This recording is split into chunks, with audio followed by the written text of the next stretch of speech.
Джез дуото Катерина и Гоце Мицанови во придружба на гитаристот Зоран Михајлов пред новогодишно ги наполнија срцата на джез фановите во Виница. Со 90-минутен концерт ја заокружија богатата програмска содржина на домаќинот и организатор Домот на културата Тошо Арсов, а воедно и уште една плодна музичка година во која зачна уште еден нов албум чија промоција најавија за следната година. Со синокешното кабаре и богатиот новогодишен коктел, Домот на културата само ги сумираше квалитетните содржини кои ги понуди на виничката публика 2016 година, а во кој беа опфатени сите сегменти од културното живење како на младите, така и на возрастните. Ја следиме програмата која ја зацртавме за оваа година. Имавме над 50 настани, имавме плодна година, гостување во Македонија и странство. Нашиот ансамбл Серенада гостуваше на фестивал во Италија.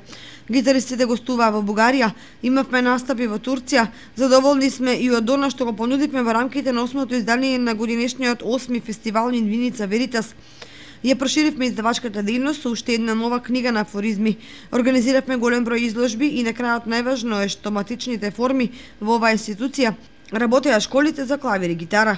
Се надеваме дека и следната 2017 година ќе биде уште поплодна на културен план во општина Виница, изјави Славко Данев, директор на Домот на културата Тошо Арсов.